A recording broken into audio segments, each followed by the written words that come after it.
আজকে বুধবার আর এখন প্রায় ওই সকাল 7:30 মতন বাজছে। আজকেই বালুরঘাট এক্সপ্রেসে 10:30টার সময় আমাদের কলকাতা যাওয়ার কথা, আর সকাল থেকে শুরু হয়েছে ভীষণ বৃষ্টি।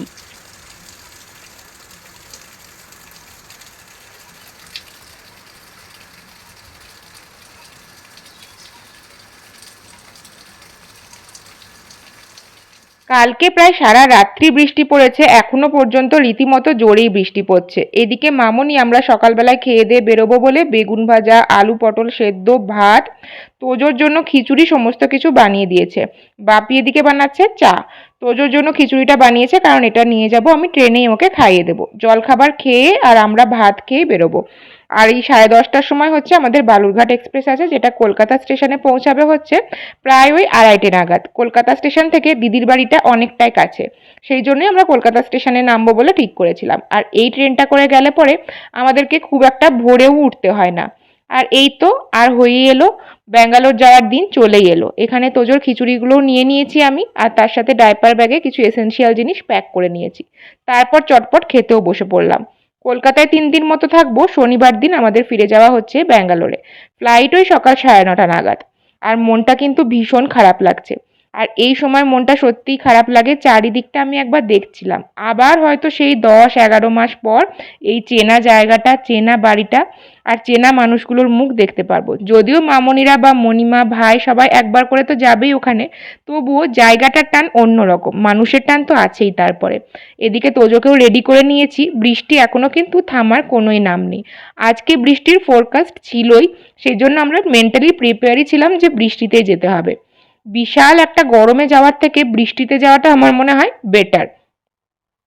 আর এইদিকে দেখো, এই ঘরটা আর একবার দেখে নিচ্ছিলাম। তোজোকে ঘুমাতে যাতে সুবিধা হয় বলেই এই চাদরগুলো টাঙানো। তোজোর এত খেলনা, রথ, আমার আলমারি ভর্তি জামা কাপড় সমস্ত কিছু রেখে আমরা এখন বেরোচ্ছি। টোটোতে বসেও পড়েছি।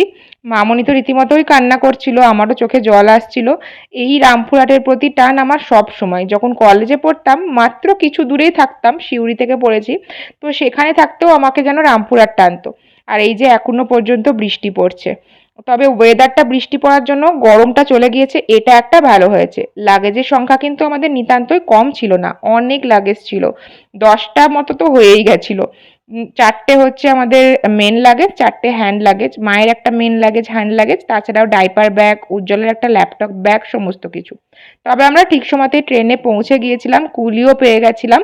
আর তারপরে ট্রেনে বসে বৃষ্টি দেখতে দেখতে যাওয়ার আনন্দ কিন্তু একটা অন্যরকম। মনে একটা আনন্দ ছিল যে দিদিদের সাথে দেখা হবে অনেক দিন পরে, আর তোজও খুব খুশি যে গুঞ্জার সাথে গিয়ে দেখা হবে। সেই আনন্দটা এখন 3 দিনের জন্য আমাদের আছে।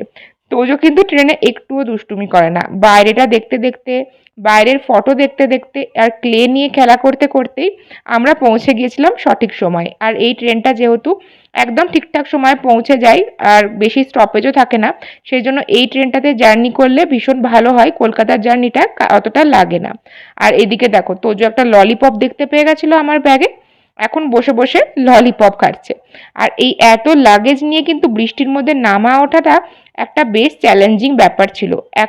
একজনকে যেহেতু বাচ্চা নিয়েই এঙ্গেজ হয়ে যেতে হয়, সেই জন্য আর দুজনকেই সমস্ত কিছু দেখতে হচ্ছিল, ব্যাগ নামানো ওঠানো। তারপরে এসেছিল গরম গরম ডিম সেদ্ধ। বৃষ্টির এই ওয়েদারে ভাবলাম একটা করে ডিম সেদ্ধ খেয়েই নিই। আমি, মা আর উজ্জ্বল তো ডিম সেদ্ধ খেয়ে নিলাম, আর তোজোরও খিচুড়ি খাওয়ার সময় হয়ে গিয়েছিল। ওই 12:30-1টার দিকে তোজোকে খিচুড়িটাও খাইয়ে দিলাম, তার সাথে ডিম সেদ্ধটাও খাইয়ে দিলাম। আর আমি একটু কুসংস্কারে বিশ্বাসী কিছু কিছু ক্ষেত্রে, যেমন হচ্ছে ডিম নিয়ে যাত্রা করি না, সেটা অশুভ বলে মনে হয়। আগেও পরীক্ষার সময় দিতে গেলেও ডিম আমি কিছুতেই খেতাম না, সেই স্বভাবটা আমার এখনো থেকে গেছে। বর্ধমান এরিয়া বা এই এরিয়াগুলোয় কিন্তু বৃষ্টি একদমই ছিল না। আমরা ভাবছিলাম নেমেও বুঝি বৃষ্টি হবে না, কিন্তু কলকাতায় নামতেই দেখি কলকাতাতেও ভীষণ বৃষ্টি।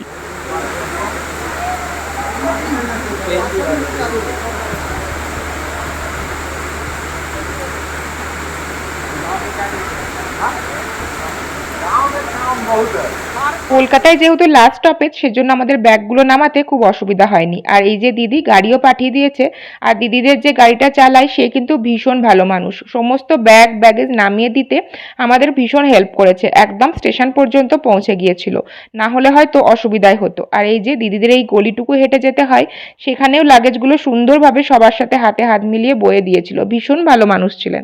আর এখানে দেখো তোজো তো ভীষণ খুশি মণিমাকে দেখে, গুঞ্জা বনু, দিদি, মেসোমশাই সবাইকে দেখে। এই হচ্ছে দিদির বাড়ি। আর এই সময় বৃষ্টিটা একটু ধরেছিল, আর এই যে গুঞ্জার মোহর দাঁড়িয়ে আছে।